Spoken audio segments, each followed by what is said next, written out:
Selamat pagi para awak media yang sudah menyempatkan diri untuk mengikuti webinar pada hari ini. Dan maksud dan tujuan diadakan acara ini adalah dalam rangka meningkatkan kesadaran masyarakat akan pentingnya memupuk semangat kebinekaan dan pelestarian budaya Indonesia. Maka Agung Sedayu Group berkomitmen mendukung pertumbuhan ekonomi Indonesia dengan menghadirkan kawasan yang berkualitas dan sekaligus dapat mengapresiasi keberagaman budaya Indonesia dan dunia di satu lokasi, yaitu Ecopark PIK 2. Untuk itulah pada hari ini kita akan menyelenggarakan webinar yang bertajuk Merayakan Keberagaman Budaya di Ecopark PIK 2 bersama para pakarnya.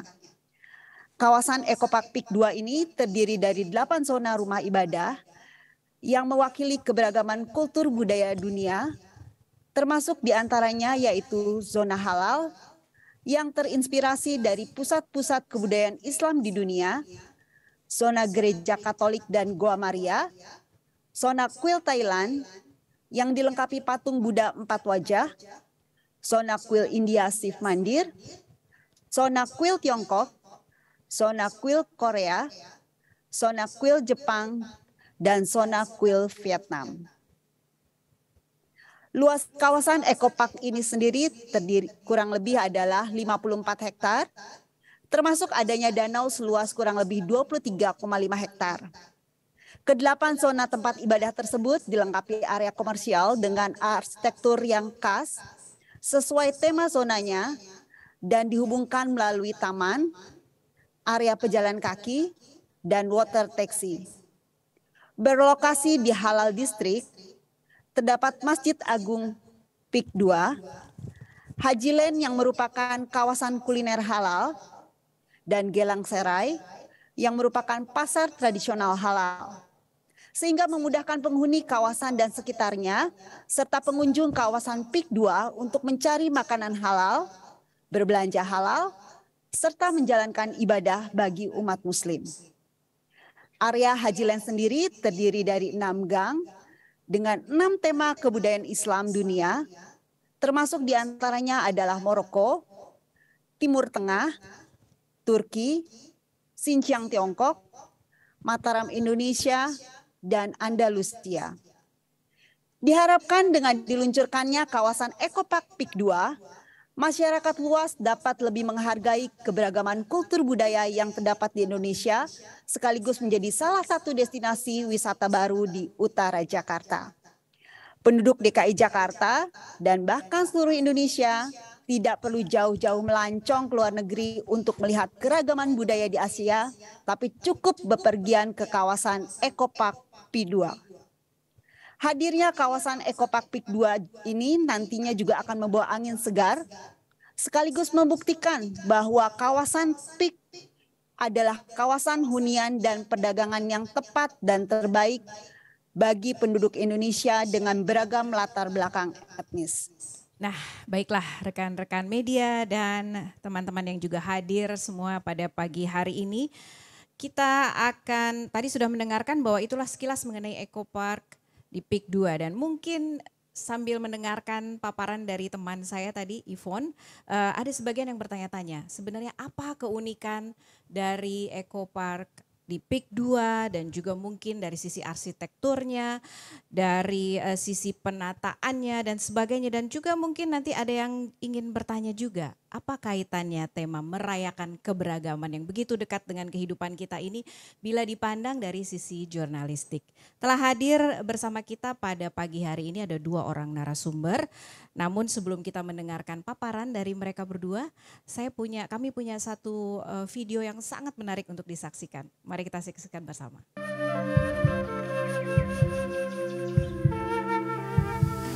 Ragam agama dan budaya, warna-warni keindahan. Amel, lihat deh, kanan kiri kita semuanya hijau, asri banget ya. Asik ya, jadi Eco Park Peak 2 ini sebetulnya memang paru-parunya. Makanya di mana-mana hijau, membuat kita menjadi segar, nyaman. Wah, sekeren itu Peak 2 bisa punya hutan paru-paru kota. Tapi Mel, ini kan kelihatannya besar banget. Besar banget memang, Eco Park ini itu 54 hektar.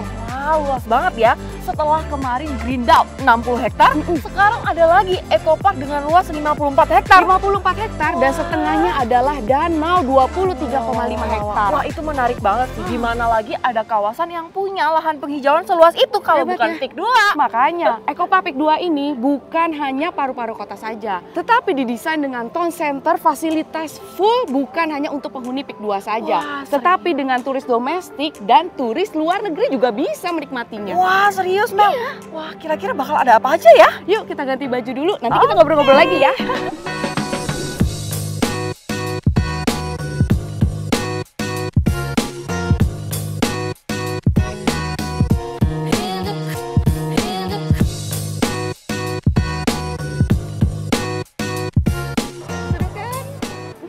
Jadi tuh ya, Eco Park Peak 2 ini akan menghadirkan wisata religi yang terbagi dalam 8 zona, yaitu Halal District, ada Masjid Agung Peak 2, Gelang Serai, dan Haji Land. Suasananya mirip seperti ini, tapi tentunya lebih megah. Wow, masa sih? Lalu ada lagi Gereja Katolik dan Goa Maria. Kuil Thailand dengan Semien Phu. Atau Buddha 4 wajah, kuil India Shiv Mandir, pagoda dan kuil Tiongkok, Korea, Jepang, maupun Vietnam. Wow, menarik sekali ya.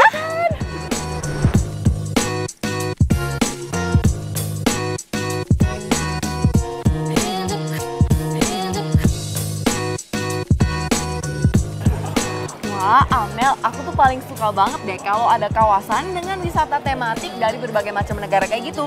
Ditambah lagi kata kamu bakalan ada rumah ibadah dari berbagai macam agama. Nah, yang paling aku suka dari wisata tematik kayak gitu tuh, kita bisa berkulineran, bisa belanja, dan bisa foto-foto dengan khas negara tersebut. Bener dong. Jadi pusat wisata religi dengan pesona wisata dunia, Window of the World, dan dilengkapi juga oleh Cidam Playground. Cidam Playground itu terbesar, berbagai pusat olahraga, jogging track, bicycle track, ada pet park, dan benar nantinya akan ada deretan rukan dengan tema dari berbagai negara sebagai fasilitas komersial dan kuliner. Jadi kalau mau kemana-mana bisa jalan kaki kayak gini sambil menikmati penghijauan Atau kita bisa naik apa lagi nih?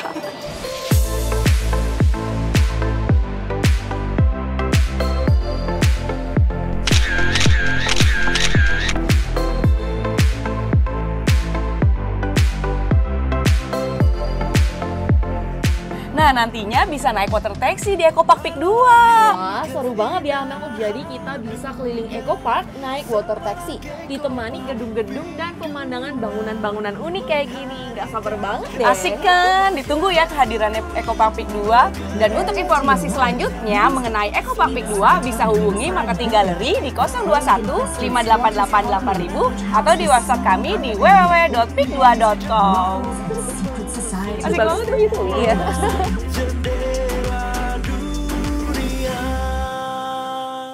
Berikutnya kita akan mendengarkan pemaparan dari konsultan arsitek pengembang BP Architect Singapura, yaitu Bapak Rida Sobana, terutama mengenai keunikan konsep dari Eco Park Peak 2 yang menampilkan keberagaman kultur budaya dunia. Karenanya kita langsung bisa mendengarkan paparan dari Bapak Rida Sobana. Kami persilahkan Pak Rida untuk menjelaskan. Terima kasih Yvonne. Selamat pagi semua.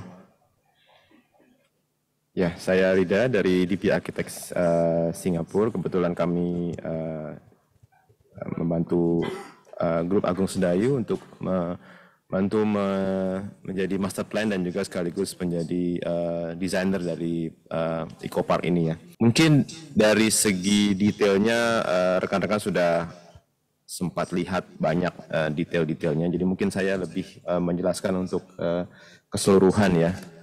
Next. Ya, Eco Park itu adalah bagian dari Master Plan PIK 2, ada di sisi utara ya.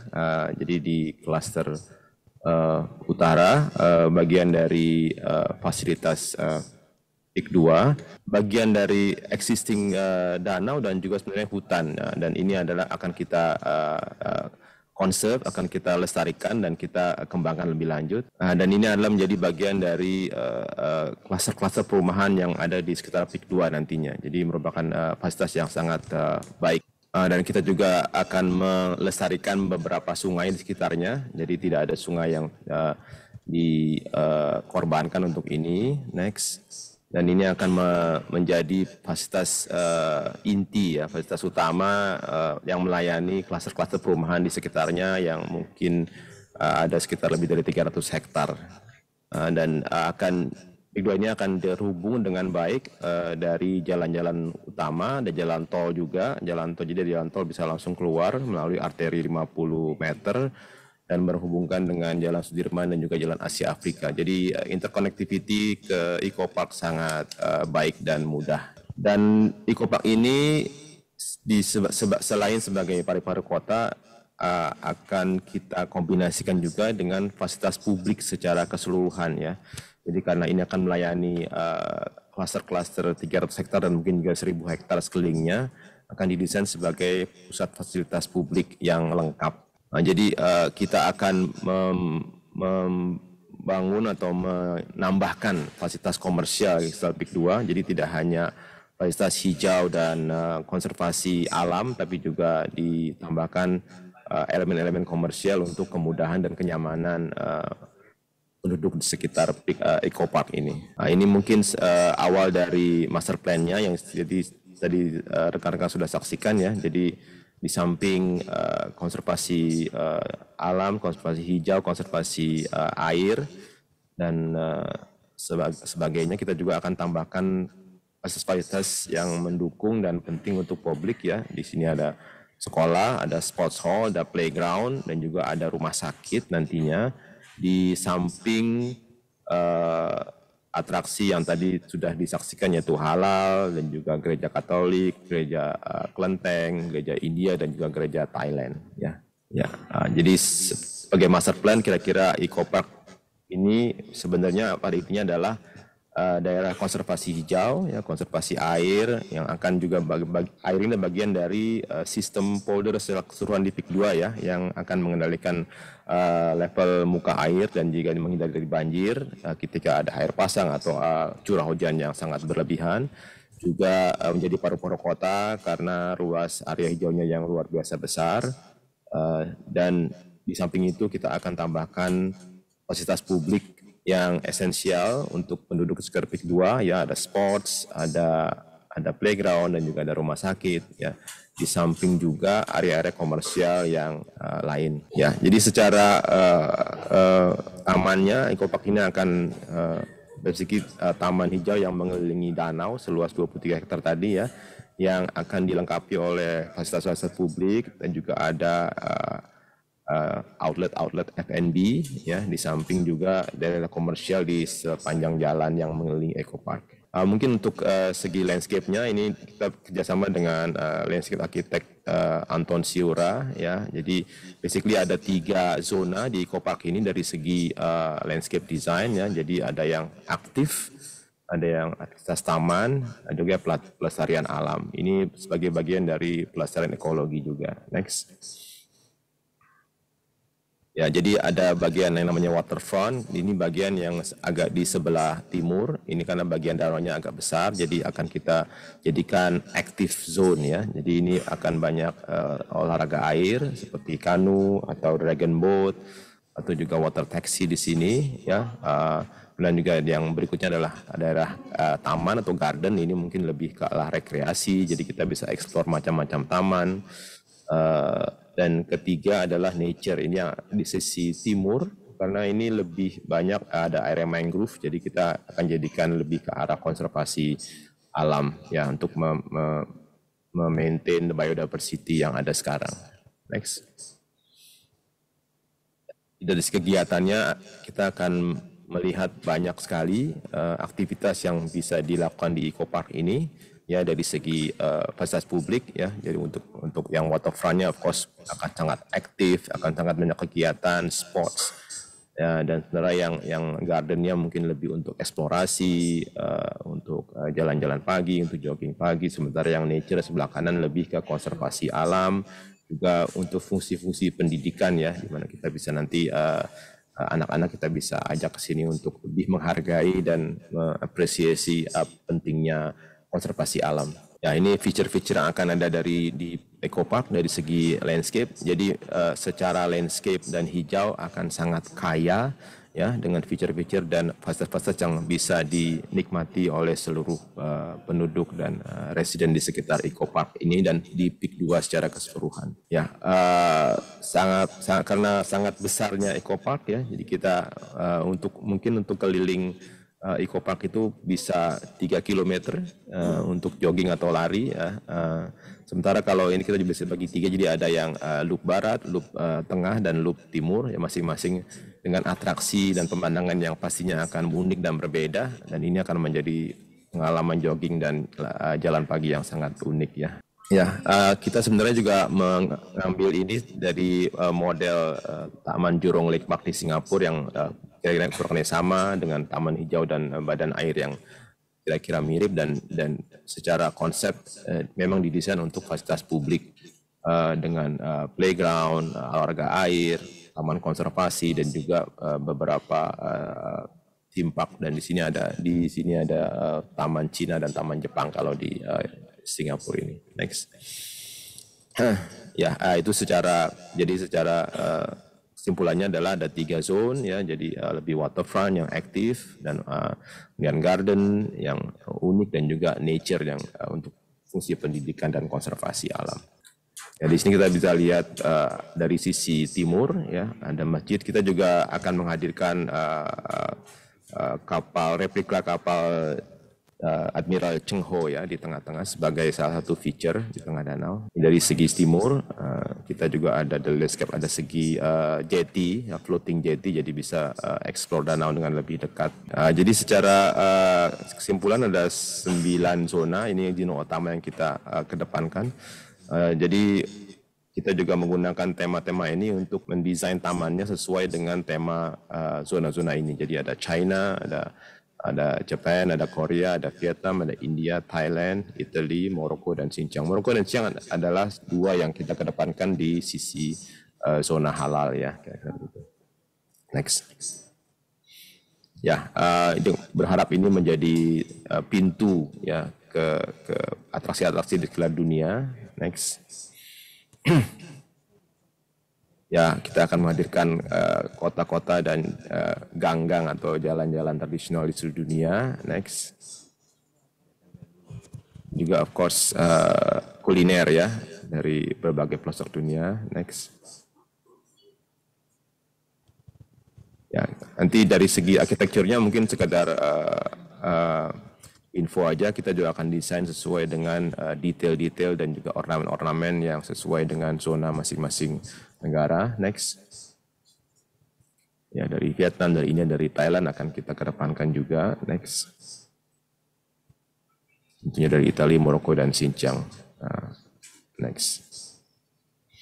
Ya, ini sekedar overview tiap cluster saja, mungkin akan agak lebih cepat di sini, ya. Jadi ya, China cluster. Next. Next. Ya, dengan ornamen-ornamen yang tentunya khas China. Next. Feature utama adalah di sini ada kelenteng China, ya. Jadi akan bersebelahan dengan komersial dan juga tepat di pinggir danau. Dan next. Ini menjadi feature utama di cluster China ini, khususkan pagoda yang tinggi dan akan mudah ditemui di Eco Park ini. Next. Nah, berbagai retail street dan food street akan dapat dapatkan di sini, khususnya yang dari tipe tema China. Next. Ya, next. Ya, of course, ruko dengan tema fasad dari China juga. Next.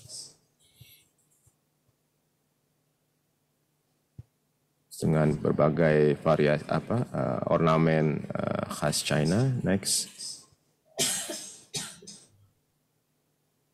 Next.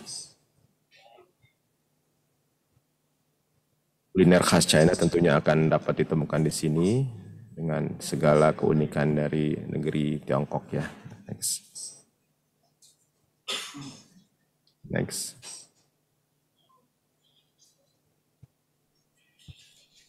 Ya, next. Ya, nanti kuilnya tentunya akan jadi sangat unik, dan ini unik karena dia ada di pinggir danau, jadi akan menjadi suatu yang spesial menurut saya di Jakarta dan PIK 2. Next.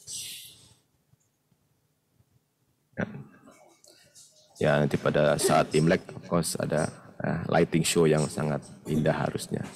Ya, karena posisinya di pinggir danau, jadi ini menjadikan satu keunikan karena akan mungkin nanti ada China Garden di sini ya, juga di pinggir danau. Next. Next. Ya, taman-taman khas China dengan danau dan air juga akan Anda dapatkan di sini. Next. Ya, itu dari China. Next. Dan of course Jepang ya, sangat unik juga Jepang. Next. Jadi seperti China. Next. Semua next dari segi architecture ya. Next. Juga layout taman Jepang ya. Next. Akan kita hadirkan sini. Next. Of course tentunya Jepang sangat unik dengan architecture dan pakaian tradisional dan juga restoran-restoran dan F&B-nya. Next. Akan menjadi seperti Japan Town yang kecil ya mungkin ya. Next. Ya. Next. Ya. Semua ornamen khas dan juga lantern, signage, signboard yang khas Jepang juga akan hadir di sini. Next. Tentunya dengan fasad dan ekspresi bangunan yang juga unik Jepang. Next. Dan semua restoran-restoran Jepang yang unik pasti akan ada di sini ya tentunya. Next. Next. Ya, dan pengalaman street food ala Jepang pastinya juga akan dapat ditemukan di sini. Next.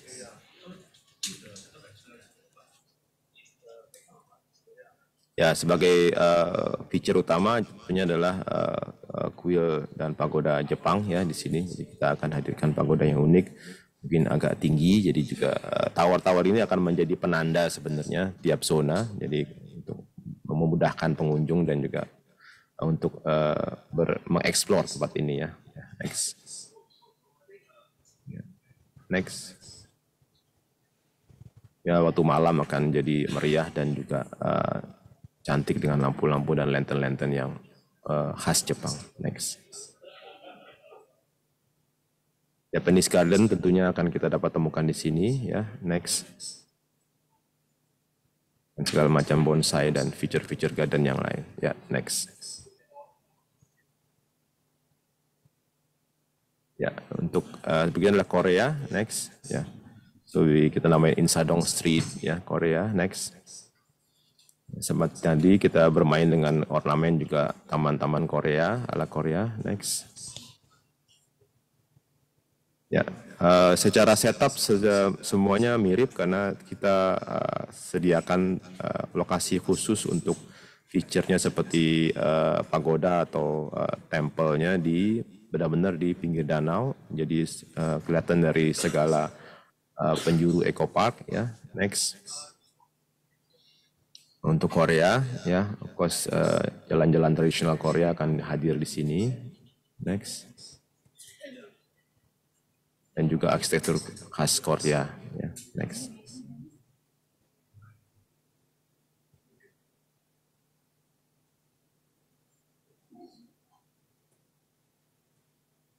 of course ya makanan khas Korea yang tentunya populer di Jakarta ya. Taman-taman khas Korea juga ya. Next. Dan segala industri yang berasal dari Korea ya, the K-pop industry and K-pop snack street ya pasti akan hadir di sini. Next. Dan juga akan ada kuil tradisional Korea ya sebagai penanda dan feature utama di sini. Next. Dan ini semua akan berlokasi juga di tepi danau, jadi itu akan lokasi tepi danau ini akan menjadikan keunikan sendiri di Eco Park ya. Karena semuanya akan bertemakan air, di air dan juga waktu malam kalau dikombinasi dengan teknik lighting yang indah akan menjadi pengalaman yang sangat unik. Next. Ya, next. Ya, berikutnya adalah Vietnam. Next.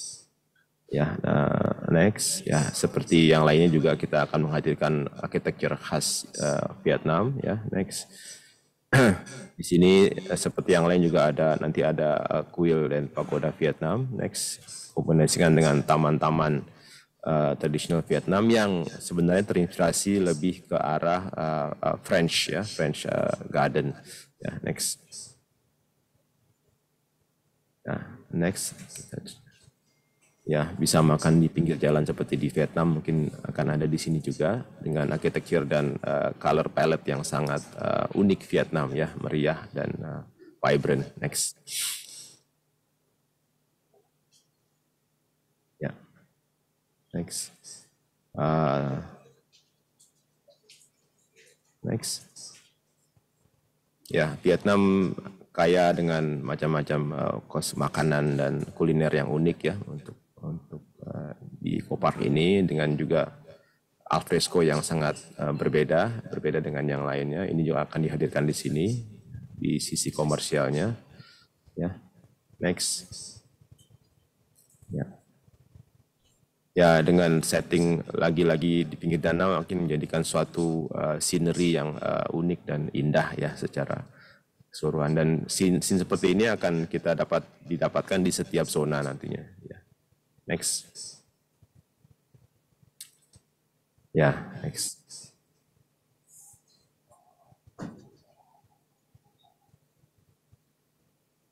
Oke, yang berikutnya adalah India ya. Ya, next. Mungkin ini lebih penting, lebih unik next di Jakarta karena mungkin kita tidak melihat banyak traditional architecture India di Jakarta ya. Jadi mungkin satu yang baru dan fresh. Jadi akan ada kuil India juga di sini. Ya, next. Ditempatkan di pinggir danau juga. Kita akan membawa beberapa traditional architecture dari India. Next. Next. Ya, untuk komersialnya dengan ya ornamen-ornamen khas India tentunya. Next. Dan next juga ya semuanya yang serba mungkin tidak cuma India tapi India, Pakistan, Bangladesh ya, the zone, the area yang makanannya sangat unik, budayanya juga sangat unik ya, restorannya juga sangat unik ya. Ini akan menjadi atraksi yang menurut saya sangat baru mungkin di Jakarta ya. Next. Ya, next. Ya, ya. Kita akan juga mengundang salah satu kuil ya untuk membangun kuil India di sini juga. Next. Ya, next. Ya, untuk malamnya pasti juga akan lebih menawan dan menarik ya untuk di India ini. Next. Nah, ini di Singapura ya. Jadi kalau pas perayaan Hari Raya Deepawali lampunya akan sangat luar biasa. The next one Thailand ya. Jadi ini seperti yang lain juga kita akan bawa ornamen-ornamen khas Thailand di sini. Next. Kuil Thailand dan juga next patung Buddha 4 muka tadi seperti disampaikan oleh Ibu Yvonne ya. Jadi ini kan satu atraksi yang unik sekali. Arsitektur dan juga F&B kulinernya akan khas Thailand tentunya. Kita cuma tahu makanan-makanan Thailand. Sangat enak ya. Jadi bakal banyak ada di sini juga. Architecture, ya, next. Dan juga kuliner dan juga budaya-budaya handicraft dari Thailand. Next. Ya, suasana tentunya kita akan coba hadirkan ya di tamannya dan juga di tepi danaunya ya seperti yang sebelah kiri itu. Dan juga architecture khas Thailand di pinggir danau lewat pavilion-pavilion F&B yang akan menghadirkan makanan-makanan khas Thailand tentunya. Next. Kira-kira seperti ini. Bisa dibayangkan suasananya nanti di pinggir danau. Menurut saya kehadiran danau ini memang sangat menjadikan Ecopark ini sangat unik ya. Jadi mungkin ya banyak taman seukuran ini dengan luas danau yang sebesar ini, jadi itu memberikan kesempatan eksplorasi dan juga penciptaan ruang-ruang dan atraksi-atraksi yang luar biasa dan berbeda dari yang di Jakarta sebelumnya sekarang ini. Ya, next Italy, ya ini lebih ke ya Italy, kos Roman, ya Romawi, Roma, arsitekturnya juga khas. Next, dan of course feature utamanya adalah gereja, ya, gereja Katolik di sini. Jadi kita desain dengan komposisi agak klasik dan tradisional. Jadi benar-benar coba menghadirkan kota Roma atau Florence ya di Italy di sini dengan arsitektur yang juga sangat khas dan kuat dan unik ya. Next. Nah, itu kita akan hadirkan di bangunan-bangunan komersialnya di sini. Dengan detail-detail yang juga khas Roma, Italy dan Europe ya secara umum dengan alfresco dining yang juga khas Eropa ya. Next. Ya, dan diharapkan gereja ini jadi gereja yang mungkin tidak terlalu besar ya, tapi cantik, unik dan juga special ya, dengan mungkin lightingnya yang lebih indah ya. Next. Jadi bayangkan ya, dan juga bisa juga untuk kita sediakan green lawn, lapangan terbuka untuk outdoor wedding ya seperti ini. Next. Dan bisa kita hadirkan juga gondola seperti di Venice ya di Italy. Next. Dengan taman juga yang terinspirasi oleh taman-taman gaya Romawi, which is lebih ke arah sederhana dan juga garis geometris yang sangat kuat ya dari desain layout. Kemudian next. Ini yang terakhir kita ke next. Ke Halal District ya, ke Halal District terakhir. Next. Ya, jadi Halal District ini terletak di sisi selatan ya. Next, tadi juga sempat dihadirkan lewat video. Utamanya adalah Masjid Agung Pik 2, Haji Lane dan juga Geleng Serai, traditional market ya, pasar basah. Next. Ya, next. Ya, ini Masjid 2 yang tadi dia jelaskan 6.000 kapasitasnya 6.000 jemaah. Jadi benar-benar sentral dengan poros yang kuat dari gerbang utama yang melihat langsung ke Masjid Utama Pik 2 ya. Dan ini akan menjadikan pusat kuliner halal terbesar mungkin di Pik 2 atau di Jakarta ya. Jadi semua yang halal-halal akan pusat di sini, termasuk Haji Lane, Central Courtyard yang menghadap Pik 2, Masjid itu dan juga pasar basah ya. Next. Semua budaya yang berasal dari budaya-budaya Islam dan halal itu akan coba dihadirkan di sini ya, dari mulai shopping, lifestyle dan juga makanan. Cost entrance gate yang unik ya sebagai pintu masuk dan penanda halal district. Next. Kita akan melihat langsung Masjid Pik 2 dari main entrance dengan poros yang sangat kuat dan agung ya, dan ini diletakkan persis di pinggir danau. Next. Ya, dan ini akan menjadi pemandangan utama. Masjid ini dapat dilihat dari segala pelosok halal distrik ya. Jadi memberikan poros yang kuat untuk halal district ini. Next. Ya, dan dari pinggir danau akan kita saksikan masjid ini menjadi kayak ya terpantul gitu ya, dan dengan lighting yang indah akan menjadi sesuatu yang sangat unik. Next. Dan ada pasar Gelang, pasar basah tradisional yang terinspirasi oleh pasar Gelang Serai di Singapura. Ya, next. Dan ini akan menjadi pusat pasar basah yang menjual segala barang-barang dan makanan-makanan mentah halal gitu ya di pasar ini. Next. Tentunya akan banyak festival, events, ya acara, bazar, food market, food street, yang semuanya terinspirasi oleh budaya halal akan ada di sini. Next. Nah, dan mungkin juga ada pasar yang menjual segala rempah-rempah dan di sini. Next. Ya, next. Haji Lane, ya ini something yang mungkin agak unik ya, karena basically ini semua gang-gang dan jalan-jalan kecil gitu ya, yang cantik tapi juga kaya dengan berbagai tawaran-tawaran kuliner dan juga namanya rempah-rempah, biji-bijian ya, dan juga hasil-hasil tradisional handicraft ya, tekstil dan segala macam. Next. Ya, kita ada beberapa yang kita angkat di sini seperti Middle East ya, next. Atau juga Morocco dan juga Turki, next.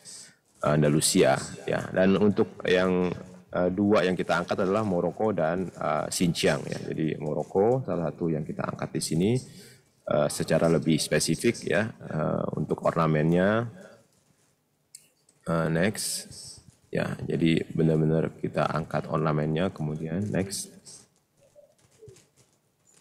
Ya, jadi khusus khas Maroko dari segi paletnya dan juga detail-detailnya.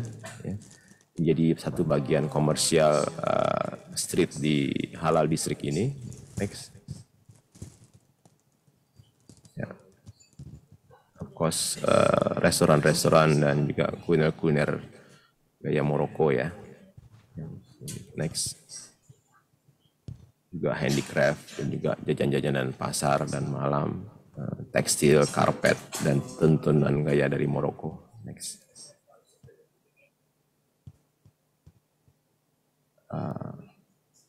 Konsep outdoor dari Maroko ya, di roof garden atau di courtyard. Ya. Dan ini semua akan menghadap Masjid Agung Pik 2 juga tentunya. Next. Berbagai presentasi seni ya akan dihadirkan di sini. Next. Next.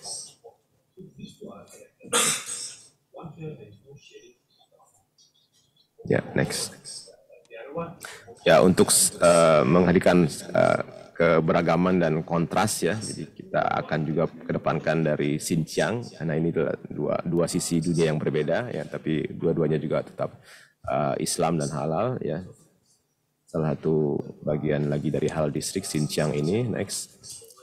Karena memang agak unik juga arsitekturnya, kita kedepankan Xinjiang dari ornamennya, paletnya ya. Next. Ini kan menjadi satu tema dari deretan komersial di halal district ini juga. Kos makanannya juga sangat beda dengan Maroko ya.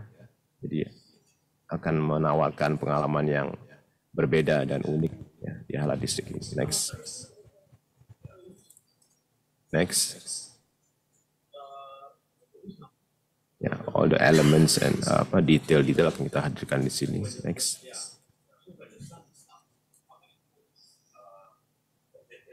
Ya, dan semua ini akan menghadap dan selalu bisa melihat Masjid Agung Pik 2 ya, dari segala pelosok halal ini.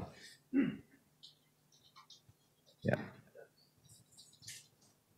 Of course tentunya event-event dan juga kegiatan-kegiatan seni dan bazar akan terus diselenggarakan di sini. Ya, next.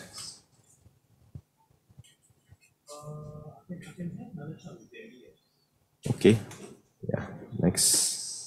Ya, terima kasih Mas Dio. Begitu saja Yvonne dari kami ya. Jadi mungkin sekedar kesimpulan saja. Basically Ecopark adalah salah satu bagian dari usaha-usaha Big 2 untuk menghadirkan lingkungan perumahan yang pertama mungkin bisa saya katakan sehat ya, karena Ecopark ini adalah paru-paru kota ya, pertamanya dan juga konservasi air ya, bagian dari sistem powder di Big 2. Dan ini kita jadikan sebagai fasilitas supaya tidak pasif ya. Jadi kita ingin warga Pik 2 ini juga berpartisipasi dan menggunakan fasilitas dengan baik, sehingga kita gabungkan dengan fasilitas publik yang lain yang akan ada sport center, akan ada playground, dan juga akan ada rumah sakit di samping fasilitas-fasilitas komersial yang tadi kita sudah jelaskan. Jadi diharapkan ini menjadi bagian yang integral dari hidup dan kehidupan penduduk di Pik 2 secara keseluruhan. Oke, terima kasih Farida untuk penjelasannya yang tentunya sangat membuka mata kita ya Pak mengenai konsep Ecopark Pik 2 ini dan mengapa menjadikannya sebagai perwakilan wajah dunia atau window of the world. Terima kasih ya Farida untuk penjelasannya. Sama-sama. Dan selanjutnya kita akan mendengarkan pemaparan dari seorang jurnalis senior dan pengarang buku, di mana beliau saat ini menduduki peran sebagai seorang redaktur pelaksana di salah satu grup media nasional terkemuka sekaligus pengarang buku 2 Jam Bisa Menulis. Memimpin redaksional Nusantara, jurnalis yang satu ini sudah pasti tidak asing lagi dengan akulturasi dan asimilasi budaya yang terdapat di berbagai daerah di Indonesia. Untuk itu saya persilakan Bapak Harun Mahbud Billah untuk memberikan pemaparan mengenai keberagaman di Indonesia. Silakan Pak. Terima kasih Mbak Ibu, Mbak Cici. Selamat pagi. Selamat pagi Mbak, salam hangat. Salam hangat. Salam sehat untuk semuanya. Tadi udah dibilangin ya, nanti kalau di Pik 2 tadi lingkungannya sehat gitu. Iya. Oke, monggo Mas bisa mungkin cerita sedikit dari pengalaman selama ini. Sebelumnya saya terima kasih sekali sudah diundang untuk ikut diskusi soal keberagaman ini ya. Ini sesuatu hal yang sangat penting untuk kita terus merawat keberagaman di Indonesia. Terus yang kedua, saya apresiasi juga atas inisiasi dari Agung Sedayu Group membangun Ecopark tadi itu ya. Selain itu tadi sehat dari sisi lingkungan, dari sisi sosial, dari sisi ekonomi, sehat juga dari sisi keberagaman. Ya. Karena kita akan sangat butuh inisiasi-inisiasi semacam itu. Nah, di mana urgensinya, di mana relevansinya, nanti kita bahas. Oke, Ya kan? ada satu lagi. Nah, Satu tempat kita bisa pergi ke berbagai negara, artinya hemat. kita hemat satu, udah gitu jejak karbonnya sedikit, benar nggak Mas? Betul. Oke, monggo Mas. Sekali datang langsung 9 negara. Ya. Itu keren juga, arsiteknya keren. Saya appreciate Pak Rida ya. Oke. Jadi yang saya kan wartawan ya. Jadi saya mungkin akan cerita soal fakta atau soal cerita dari temuan selama ini. Nanti dari situ nanti kita bisa mendapatkan insight-insight yang menarik. Oke. Nah, yang pertama ini terkait tanggal 14 Februari. Sebenarnya Siap. tadi saya mengharap ada lumpia di sini ya. Nanti Lumpia kita ya? cari lumpia ya. Gitu. Oke. Jadi begini, kalau terkait soal lumpia dan Valentine itu ada cerita tentang Valentine ala Semarang. Di Semarang. Oh, menarik ya. Iya, jadi Valentine ala Semarang. jadi sekian ratus tahun lalu gitu ya, katakanlah tiga generasi di atas kita sekarang, itu dulu ada perantau dari Cina, dari Fujian, dia ke Semarang, dia jualan lumpia gitu ya, namanya dulu belum lumpia. Jadi kayak semacam makanan bersalut tepung begitu, dalamnya rebung, ya kan, rebung sama daging babi, nah gitu kan. Nah terus di Semarang ada pesaingnya, perempuan setempat, itu dia jual juga makanan bersalut kain itu, dalamnya itu cenderung tone manis, ada udang, ada apa, gitu-gitu kan. Ya. Mereka bersaing keras lah, mungkin cenderung nggak sehat. Lama-lama capek juga nih berantem kan, terus memutuskan berteman, bersahabat, Berkolaborasi. sampai akhirnya Witing Tresno ya, dari kulino kan, Wah, ini lama-lama menarik nih ceritanya mereka nih. menjalin hubungan percintaan sampai kakek-kakek, nenek-nenek. Nah, nggak berhenti di hubungan antara laki-laki dan perempuan yang beda bangsa, beda etnis itu kan. Mereka pun akhirnya menggabungkan itu. Resepnya digabung. Resepnya digabungkan. Jadi jadilah lumpia ala sekarang itu. Oke. Jadi masih ada unsur Cinanya, jadi ada tepung, dalamnya ada rebung, tapi terus daging babinya dihilangkan, Iya. gitu kan? Nah, Menyesuaikan diisi oleh dengan si setempat isinya ya. yang dari si perempuan itu. Jadi lumpia ala sekarang. Makanan seperti Chinese tapi rasanya agak manis Rasa kan. Jawa gitu ya. Gitu. Jadi lumpia itu monumen tanda cinta. Oh, Sekaligus oke. wujud akulturasi, Akulturasi. ya. Wujud akulturasi. Jadi pas di kalau tiap 14 Februari saya sih rekomen jangan kirimkan coklat, kirimkan aja lumpia. Oh, oke. Kan gitu. Ini lebih ini. Hari ini nggak ada yang ngirimin saya apa-apa sih, Mas. Makanya ini kode. Kode Nanti ya, biar ada yang ngirimin kode keras lumpia. ya. Kirim Iya. lumpia. Oke, menarik sekali ya. Itu padahal di Semarang aja ya. Di daerah-daerah lain mungkin ada juga banyak ya. Banyak, tapi gini, tapi dari hal semacam itu saya pelajari beginilah cara budaya di Indonesia itu survive dan memperkaya produk budayanya. Jadi tidak ada tense untuk konflik atau permusuhan, tapi bagaimana kita saling menghormati, kemudian melengkapi dari unsur-unsur luar itu untuk hidup berdampingan atau bisa jadi untuk hidup lebih bagus. Itu ya. Oke, Nah. itu tadi dari Tiongkok ya. Dari Tiongkok. Ada cerita kedua. Gitu ya. Saya kan wartawan ya. Sebentar, saya nebak dulu dari mana ini. Oh, nggak tadi. Saya kan cerita kedua ya. Jadi saya hanya jualan cerita saja, jualan story saja kan. Nah, yang kedua itu belum lama minggu lalu saya jalan ke Singkawang. Singkawang di Kalimantan Barat ya. Saya pengen lihat setelah pandemi 2 tahun, ini pertama kalinya Festival Cap Gomeh mulai digelarkan di Singkawang. Di Singkawang apa namanya? Kalimantan Barat itu ya. Nah, itu yang paling fenomenal Mbak di sana. Ini sejauh saya melihat festival di mana-mana ya, menurut saya ini festival terkeren di Indonesia. Festival Tatung. Tatung itu Oke. orang-orang yang dirasuki arwah-arwah leluhur, mereka menyebutnya dewa. Kalau yang penganut Konghucu menyebutnya dewa-dewa. Kalau yang orang Dayak menyebutnya datuk gitu ya, rasuki itu. Mereka pawai. Ada sekitar 1.000 tatung. Jadi bayangkan ada sekitar 1.000 orang kerasukan itu kan. Nah, mereka melakukan hal-hal di luar nalar.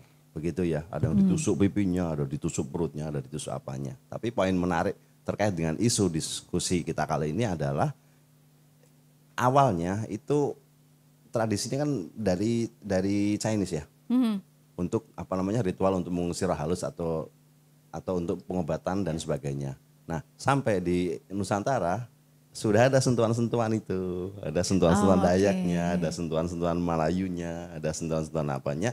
Jadilah tradisi tatung ala masyarakat Kalimantan Barat sekarang. Sebenarnya nggak cuma di Singkawang, tapi ada juga di beberapa daerah lain ya. Ada di daerah-daerah sekitar Kalimantan Barat situ juga, gitu kan? Oke. Nah, jadi masih banyak kalau mau. Kalau dari diteruskan. Eropa ada nggak? Ini soalnya kita kan tadi juga dilihat ada yang dari Eropa. Portugis misalnya kita ada keroncong Portugis gitu ya. Ada.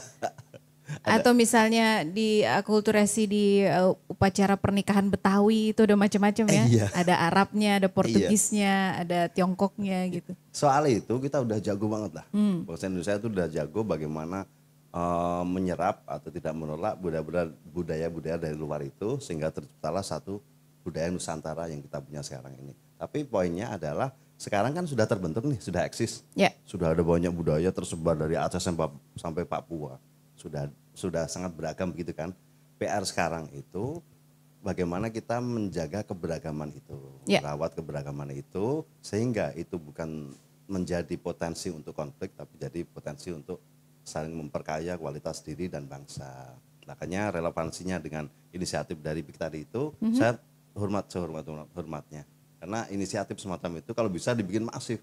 Enggak hanya di PIK. Kalau bisa seluruh Indonesia. Oke, halo gitu kan. Agung Sedayu. Jangan hanya di PIK. Hanya di PIK ya. Tapi seluruh Indonesia. Nah, saya masih ada dua cerita lagi nih. Masih boleh nih. Boleh dong. Nah, waktu saya berangkat ke Singkawang kemarin, ini cerita dengan tone yang agak sedih ya. Itu driver taksi saya itu orang Maluku. Oke. Gitu kan. Nah, dia itu korban konflik Maluku. Ayahnya meninggal kena tembak waktu dulu konflik agama di Maluku itu kan. Nah tapi kan itu cerita masa lalu, sekarang udah rekonsiliasi, udah bagus, begitu kan. Nah cuman trauma itu masih ada. Sekarang kata dia itu kalau jumpa dengan sesama orang Maluku, ini kayak semacam tabu untuk tanya soal agama. Kita pengen melupakan aja. Berarti tadi kita melihat di PIK 2 ini ada berbagai rumah-rumah ibadah itu udah tepat ya arahnya ya? Udah tepat. Pada akhirnya nanti ke situ, gitu kan. Nah, masih misalkan trauma. Artinya apa? Dari keberagaman yang kita punya itu ada juga potensi nggak sehatnya. Begitu kan? Nah, ini yang... Jadi biar sehat gimana? Oh iya, saya lupa. Oh, oke. Oh, ini ya Indonesia. Saya dulu pernah Rumah Kita. ada proyek saya dengan wartawan-wartawan se-Indonesia. Kita menginventarisir ya berbagai cerita, berbagai inspirasi, insight-insight tentang keberagaman di Indonesia itu. Ternyata kaya sekali kita. Makanya terus saya kemas dalam bisa satu dibeli buku. nggak bukunya? Masih bisa. Nanti Masih saya kasih, bisa, nggak ya? usah beli. Oh, oke. Indonesia Rumah Kita. Karena memang Indonesia rumah kita. Indonesia itu rumahnya keberagaman yang perlu kita rawat terus. Dalam hal ini membangun 54 hektar yang sangat beragam tadi itu kontribusi luar biasa. Iya, Ya, apalagi adanya di ibu kota ya. Sekelas saya nggak mampu lah. yang mampu sekelas Agung Sedayu. Kan gitu. Mas nulis aja Mas yang banyak biar lebih banyak orang nanti tahu ya. Makanya kita ada Siap. ini kan kompetisi jurnalistik kan. Betul. Untuk keberagaman iya. itu. Ya ngomong-ngomong soal kompetisi gitu. jurnalistik tuh apa sih yang mesti di kompetisi menulis untuk jurnalis? Apa yang perlu diperhatikan Mas? Tapi gini, ini sambung sebentar tadi ya, yang soal keberagaman itu ya. Terus cerita terakhir nih, saya ada punya bibi itu di Jogja itu sampai sekarang masih sedih.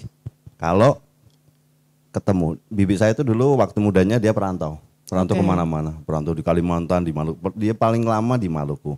Nah, sejak di mana dia merantau itu kan diabadikan jadi nama anak-anaknya kan, Oh gitu. Makanya ada Ella Amboina, Teguh Putra Mangole, apa dan sebagainya. Tapi bukan di situ poinnya. Poinnya adalah si bibi saya sampai sekarang itu masih, tahu saya wartawan ya, dia selalu sedih, selalu nangis kalau ketemu. Kenapa kok dulu bisa ada konflik yang sampai apa namanya mengakibatkan banyak nyawa meninggal antara saudara bertikai, bermusuhan dan sebagainya. Kenapa? Berseteru Kan gitu. ya, kenapa? Nah, singkat kata, dari 4 fragmen cerita tadi saya menyimpulkan bahwa keberagaman di Indonesia itu bagaikan sulaman benang. Oh, Ya kan? Sulaman benang. Sulaman benang. Sulaman benang kan jadi sesuatu yang indah ya. Ya. Keberagaman itu membentuk Indonesia rumah kita itu. Ini kan sesuatu yang indah. Tapi namanya juga benang, kan gampang robek. Ya Gimana kan? cara supaya nggak robek ya? Gampang robek, makanya perlu terus dirawat. Nah, bagaimana cara merawatnya? Ini temuan riset saya dan temuan dari peliputan dan sebagainya, itu kita bermain di ruang imajinasi.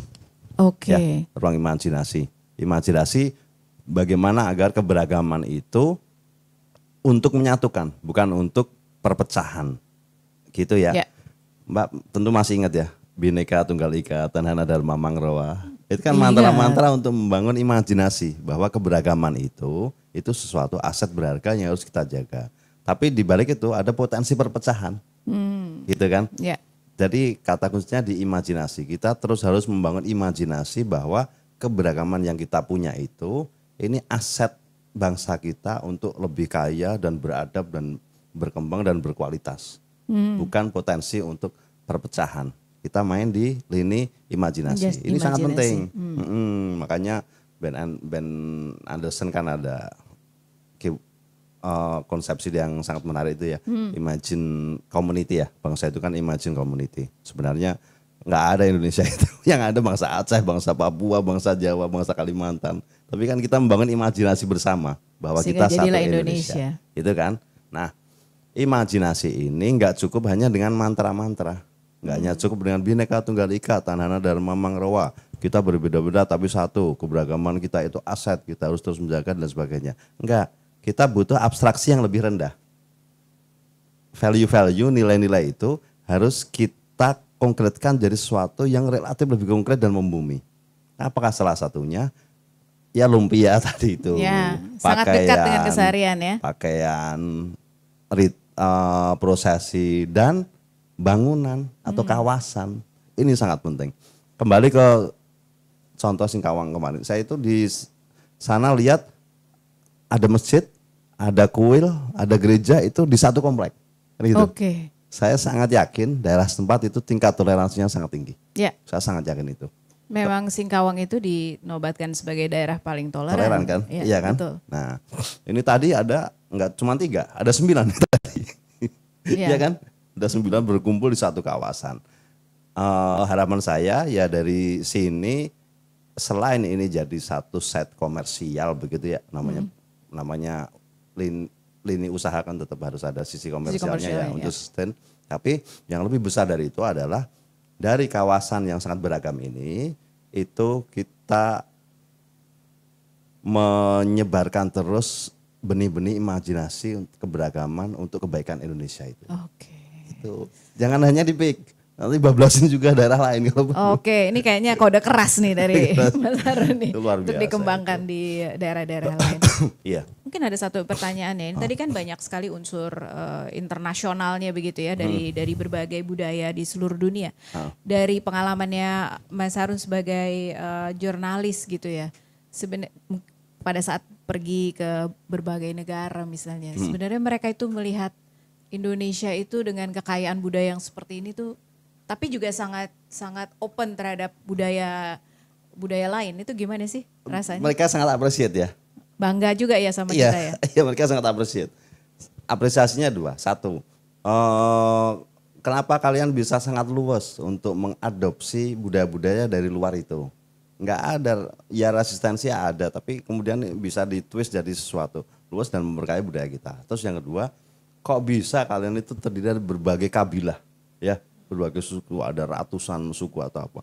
Kok rukun-rukun aja gitu? Ini mungkin kita boleh bergerak sedikit, udah banyak pertanyaan nih Mas masuk. Boleh nggak bergerak ke pertanyaan itu kalau misalnya Penulisan kita ya? mau nulis? Ya. Oh ya boleh. Nah ini lagi-lagi saya appreciate juga ya atas inisiatif lomba penulisan ini. Karena apa? Karena kita butuh konten-konten, kita butuh narasi-narasi untuk menunjukkan keberagaman yang positif. Ya. Kita ini perang aja, perang narasi aja. Karena kita bermain di ranah imajinasi. Once lebih banyak konten atau story yang negatif tentang keberagaman, kita akan bertikai dengan sendirinya. Tapi ketika narasi positif yang lebih mendominasi, ruang imajinasi kolektif kita itu akan terbangun bahwa keberagaman itu adalah pelangi yang indah. Ya, pelangi yang Kan indah. gitu. Oke. Ini Positif gitu ya. saya ingat guru ngaji saya itu dulu bilang, katakan suatu kulillah walau kana muron, ya, katakan suatu yang benar meskipun pahit gitu ya. Ya kita kan masih trauma ya dengan kejadian 2 atau 3 tahun yang lalu, ruang sosial media kita begitu mendidih. Oh iya. Seakan-akan ada perang atau apa gitu kan. Itu kan hanya bagaimana kita berebut ruang imajinasi saja. Ya. Coba kalau kita terus lontarkan narasi-narasi kesejukan, keberagaman, kebaikan dan konstruktif gitu, itu insya Allah itu jadi suatu kebaikan. Begitu. Ada tips-tipsnya nggak biar bisa menampilkan begini. hal-hal seperti itu? Saya minta izin ke teman-teman media semuanya, bukannya saya ngajari ya, bukannya saya ngajari atau saya sok pintar. Kan kita sharing Mas. Cuman di kesempatan kali ini saya ingin mengingatkan saja ke teman-teman media karena sebagian itu lupa dengan SOP, SOP menulis. Oke. Jadi begini, secara umum kita wartawan, kita jurnalis itu kan kegiatan pokok teknis kita itu kan cuma 3 ya. 1, kita mencari informasi atau cerita, yang kedua kita mengkurasi informasi atau cerita, yang ketiga kita mengemas informasi atau cerita. Begitu kan? Nah, di lini pengemasan itu yang paling basic adalah menulis. Ya kan? Walaupun sekarang yang sekarang konten multimedia atau audio atau visual itu sedang sangat hits begitu ya. Ya. Tapi kan di balik itu sebenarnya butuh yang namanya story. Story itu hanya bisa tercipta dengan ditulis, gitu kan? Nah, saya pengen refresh teman-teman, barangkali terlupa. Jangan lupa kalau dari sisi menulis kita kembali ke SOP. Ya, SOP penulisan itu. Ini karena waktu singkat, waktu terbatas, saya persingkat saja. SOP menulis itu ingat-ingat aja AOEW ya. Rumus AOEW. Angle, outline, writing, editing. Pertama angle ini yang paling tersulit. Jangan buru-buru langsung menulis teman-teman. Pikir dulu dengan keras angle. Bagaimana cara dapat angle yang bagus? Kalau di Jawa itu ada istilah namanya angel. Mbak Cici tahu ya? Iya. Angel itu sulit. Jadi angle itu angel. Angle itu angel. Angle itu angel memang sulit. Oke. Ini terkait dengan keluasan bacaan kita, keluasan wawasan, jam terbang, insting dan sebagainya. Tapi saran saya teruslah berlatih untuk mempertajam angle. Begitu angle sudah dapat, tulisan kita udah jadi 25%. Angle dulu, angle. Bos saya dulu di media, saya pernah di majalah lama, itu bos saya itu sangat rewel dengan angle. Kita meeting tiap hari Senin, meeting proyeksi itu kita deg-degan karena akan dibantai dengan angle. Jadi angle. Itu aja dulu. Angle sudah dapat, jangan langsung nulis, tolong sempatkan bikin outline ya. Ini ilmu lama, ilmu waktu kita SD yang sudah kita tinggalkan. Outline itu apa? Outline itu gampang aja. Outline itu adalah puzzle kosong. Ya. Jadi tulisan itu kan nanti adalah sebuah cerita utuh kita. Sebelum kita membangun cerita utuh itu, kita berimajinasi dulu puzzle kosongnya apa, kan gitu. Nah, tahap ketiga itu kita writing itu kita isi puzzle kosong itu dengan story, dengan cerita yang kita peroleh. Habis itu baru nanti tahap terakhir kita editing. Editing itu kita susun puzzle yang sudah isi itu, kita lihat komposisinya, kita lihat susunannya, kita lihat udah pas belum isinya dan sebagainya, baru jadilah itu tulisan. Jadi menulis itu proses panjang dari beberapa tahap, nggak asal langsung nulis. Kalau teman-teman masih berkenan untuk mengingat lagi SOP menulis itu, saya jamin nanti akan akan dapat output tulisan yang memikat, fokus, ada isinya, dan nggak banyak daki-daki. Oke. Kalau ini terkait sama kompetisi, insya Allah ikuti SOP itu, Insya Allah potensi menang lebih besar ya. di kompetisi apapun. Ya. Gitu. Nah, teman-teman media berarti udah dapat tips-tips juga nih ya. Jadi artinya sebenarnya sebuah paparan seperti tadi, di mana kita punya Agung Sedayu mengembangkan satu wilayah yang begitu penuh keberagaman begitu. Mungkin sekali untuk ditulis dari berbagai angle yang berbeda, sesuai dengan kaidah-kaidahnya, dan tetap menarik dan tetap bermanfaat untuk membaca. Betul, kurang lebih seperti itu ya. Mungkin saya ingin mengucapkan terima kasih dulu kepada Mas Harun atas penjelasannya, dan kita nih bersyukur sekali bisa hidup di negara Indonesia yang memiliki toleransi yang tinggi dengan keberagaman yang mempersatukan kita. Tadi ada tips ada clue-nya tadi, imajinasi gitu ya. Imajinasi itu ternyata bisa terwujud menjadi nyata, dan sebuah hal yang menggembirakan bahwa Agung Sedayu menghadirkan Eco Park di PIK 2. Dan pada hari ini pun pas tanggal 14 kita menyelenggarakan lomba menulis untuk teman-teman wartawan. Begitu ya. Terima kasih, boleh kita berikan aplaus secara virtual mungkin ya. Nggak ada aplaus. Baik, dan saya tadi sudah diberi kode bahwa ada banyak pertanyaan, mungkin bisa dibacakan. Sebelumnya ya, silakan. mungkin kita mau lihat video dulu nih Mbak Cici. Oh, ada video. Iya, benar. Jadi sebelum dibaca. Bisa simak dulu video. Sebelum dibaca.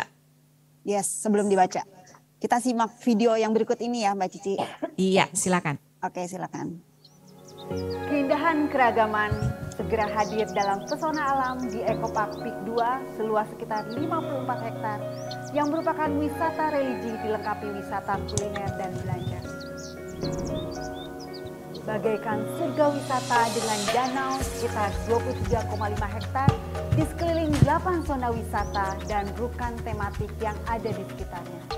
Menikmati keindahan Rukan Xinjiang dengan bangunan arsitektur khas Muslim Tiongkok dengan Gelang Serai dan Halal Distrik.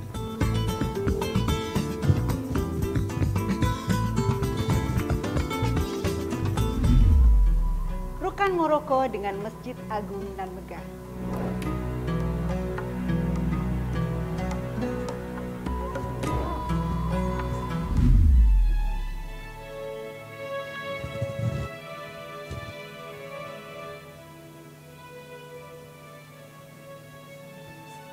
Rukan Tapak Itali dengan Gereja Katolik dan Gua Maria. Rukan Thailand dengan kuil Sim Mien Phu.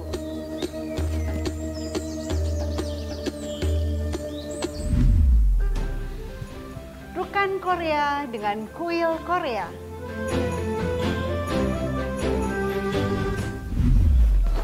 Rukan Jepang dengan kuil Jepang.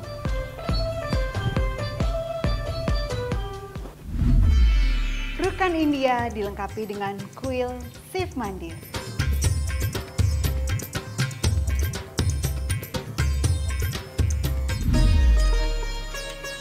Rukan Vietnam dengan kuil Vietnam.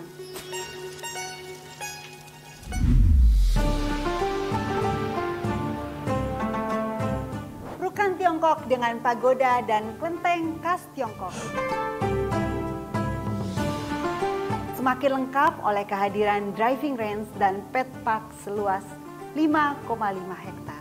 Dan seluruh kawasan ini dihubungkan dengan water taxi dan pedestrian walk. Keindahan keberagaman dalam satu kesatuan dalam Eco Park Peak 2.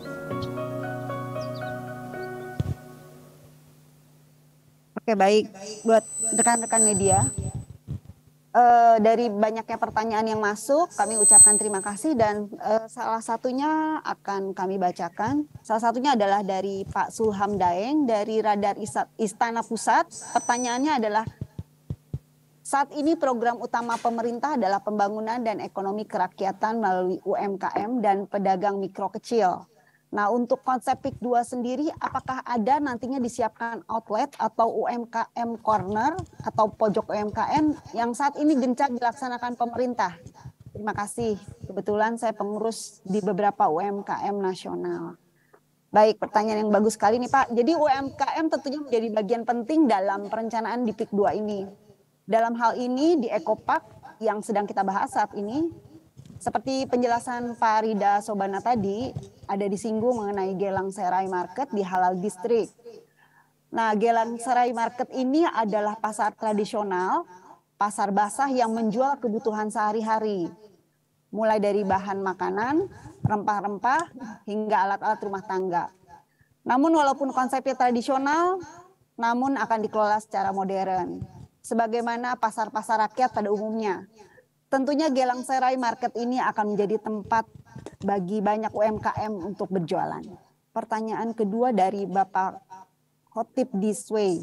Mungkin mohon dijawab oleh Pak Rida. Pertanyaannya yang pertama adalah, dari 9 zona itu, kenapa memilih Italia sebagai perwakilan Eropa? Apakah ada kaitan historis arsitektur dengan 8 zona lainnya? Itu pertanyaan yang pertama, Pak Rida. Pertanyaan selanjutnya, di distrik halal, khususnya area Haji Lane, apa yang disajikan untuk merepresentasikan Mataram, baik kuliner maupun arsitekturnya? Semoga terjawab. Demikian. Silakan Pak. Mungkin pertanyaan pertama Italia. Jadi mungkin tadi yang saya belum sempat lupa sampaikan adalah, jadi kita kombinasi komersial dan juga rumah-rumah ibadah tadi itu ya. Jadi sebenarnya Italia lebih merespon ke agama Kristen atau Katolik. Jadi di mana kan Kristen Katolik kan maksudnya di Rome ya. Jadi makanya kita pilih Italia untuk merepresentasikan atau kita padankan dengan rumah ibadah gereja, mungkin seperti itu penjelasannya. Tapi secara general kita bisa ambil zona ini untuk merepresentasikan budaya Eropa secara keseluruhan, karena kan memang Italy is center of the Europe ya. Untuk pertanyaan kedua, untuk Haji Lane sendiri, ya kita coba mengangkat beberapa budaya Islam dan jalan-jalan atau gang tradisional di dunia. Salah satunya adalah dari Indonesia kita pilih Mataram, karena Mataram adalah ya kita tahu Mataram adalah kerajaan pertama yang mungkin yang cukup signifikan yang membawa Islam ya sebagai ini ya. Jadi kita coba akan bawa aset tradisional dari Jogja dan beberapa mungkin terpengaruh oleh arsitektur tradisional dan kolonial Belanda juga. Jadi mungkin akan jadi something yang unik dibanding dengan dari Turki atau dari Middle East atau dari Xinjiang dan juga dari Maroko. Baik, pertanyaan selanjutnya, Pak Dio dari kabarbisnis.com. Kapan mulai dibangun dan target selesai pembangunan fasilitas-fasilitas tersebut? Commercial area kapan mulai diluncurkan dan target penjualan seperti apa? Berapa total commercial area di Eco Park Peak 2 dan harga yang ditawarkan mulai berapa? Yang bisa dijawab adalah saat ini sedang dalam tahap desain dan perencanaan gambar kerja serta infrastruktur di lapangan. Setelah area komersial siap diluncurkan, pasti kami akan undang lagi rekan-rekan media untuk berbagi informasinya. Oke, pertanyaan selanjutnya. Ya, ada silakan. pertanyaan dari Amanda, gayakeren.id. Satu, mengapa mengambil tema-tema yang identik dengan negara lain? Dan pertanyaan kedua, apakah akan ada identitas Indonesia, misalnya seperti pendopo atau rumah gadang? Dan ini pertanyaan yang ketiga menarik ini, bagaimana perawatannya hingga nantinya tetap bisa menjadi destinasi wisata yang menarik untuk dikunjungi? Yang mana dulu ya? Ada 3. Mungkin yang terakhir ya, terakhir. Oke, mungkin kalau terakhir, terakhir saya tidak usah khawatir ya, karena kan Agung Sedayu sudah terbukti dan punya reputasi yang baik untuk semua daerah pengembangannya. Saya yakin Agung Sedayu akan memberikan merawat sini sebaik-baiknya, karena ini juga akan mempengaruhi reputasi dan juga kualitas pengembangan Peak 2 secara keseluruhan ya, Bu Yvonne, menurut saya begitu. Kemudian ya pertanyaan yang pertama ya, rumah gadang ya. Ya, tadi kedua ya, yang Mataram adalah salah satunya, jadi kita akan menggunakan arsitektur tradisional di situ. Tapi juga secara keseluruhan kita masih ada komponen-komponen kayak sports hall dan juga playground. Jadi ada bangunan-bangunan lain yang kita juga bisa kedepankan dari bangunan atau arsitektur dari Indonesia ya secara keseluruhan. Oke, itu yang terakhir tadi apa ya, saya lupa. Kenapa mengambil tema-tema identik dari negara lain? Tema-tema yang identik dengan negara lain. Ya, ini mungkin hubungannya lebih ke tourism dan juga posisi Peak 2 sebagai kota baru di Jakarta, dan juga temanya juga sebagai kota internasional dan juga sebagai tempat yang dekat dengan airport ya. Jadi tadi Mbak Haji juga bilang jadi tidak perlu lebih ke fungsi tourism dan juga ekonomi komersial ya. Jadi bisa juga nanti digunakan sebagai tempat untuk promosi dari tourism dari negara-negara lain. Jadi dari kedekatannya dengan airport, tempatnya jadi tempat rekreasi dan juga tempat pusat atraksi dari Peak 2 juga gitu. Jadi ini mungkin lebih ke arah sana angle-nya ya tadi saya bilang. Jadi tempat rekreasi dan juga pusat komersial yang lebih sustainable lah menurut saya. Jadi mungkin untuk era seperti ini kita tidak bisa menggunakan satu tema ya, jadi untuk beberapa tema mungkin lebih sustainable in terms of commercial juga, mungkin seperti itu. Oke, terima kasih Pak. Ada satu pertanyaan lagi, yaitu dari Mustain Bangsa Online. Apa latar belakang utama Eco Park Peak 2 mengusung konsep keberagaman? Mungkin lebih tadi kan Mas sudah dijelaskan juga tentang Indonesia kan, Indonesia sebagai negara yang penuh keragaman, dan juga bagaimana kita harus mempertahankan dan merawat ya, dan mengembangkan terus usaha-usaha untuk mempertahankan keragaman ini. Jadi saya ceritakan juga mungkin ini salah satu usaha dari Agung Sedayu untuk terus ke sana ya, dan juga untuk dari segi teknisnya atau master plan-nya mungkin daerah sebesar ini ya 50 hektar tidak bisa dengan menggunakan satu konsep saja. Jadi kita memang perlu beberapa konsep yang jadi untuk memperkaya dan juga memastikan sustainability tempat ini. Karena ini tempat ini juga akan sebagai fasilitas publik untuk klaster-klaster rumah di sekitarnya yang notabene pasti juga akan beragam dari segi agama dan juga kebudayaan. Dan jadi menurut saya, dan Jakarta sebagai kota yang penuh keragaman, menurut saya sangat natural sih untuk membawa konsep ini. Dan juga saya bilang tadi kan Masnya juga sudah menjelaskan ya ini something yang kita harus rawat dan kita harus jaga ya. Jadi mungkin salah satu usaha-usaha ini harus kita terus lakukan. Mungkin begitu Bu Cici. Oke, saya tambahin dikit ya Oke. mungkin Mbak Cici. Tentunya keberagaman ini adalah suatu kekayaan dan PIK 2 ingin turut berpartisipasi membangun kawasan yang merefleksikan keberagaman tersebut dalam satu kesatuan yang bisa menjadi kebanggaan tentunya bagi seluruh bangsa Indonesia. Oke, Kak Ivon, senang sekali kita hari ini ya bersama rekan-rekan media, ada rekan-rekan dari ASG, ada Pak Rida, ada Mas Harun, dan juga teman-teman yang bekerja di studio pada pagi hingga siang hari ini. Terima kasih untuk dukungan acaranya. Ivon, silakan mengucapkan salam penutup. Terima kasih tentunya buat para narasumber dan juga kita juga kehadiran Bu Miranda. Terima kasih Bu Miranda. Dan tentunya kita berharap partisipasi dari rekan-rekan media semua ya Mbak Cici ya untuk menulis mengenai Ekopark PIK 2 ini. Ya, nah, kita nanti akan tentunya menerima pertanyaan kalau memang masih perlu ada beberapa hal yang ingin ditanyakan.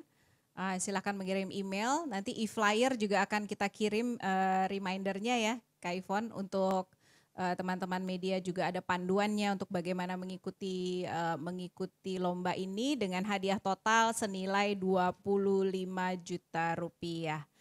Dan kita menunggu tadi pesannya Mas Harun, angle itu perlu dipikirkan dengan baik dan saya yakin teman-teman yang hadir hari ini akan menuliskan keberagaman di Ekopark PIK 2 dari berbagai angle yang berbeda.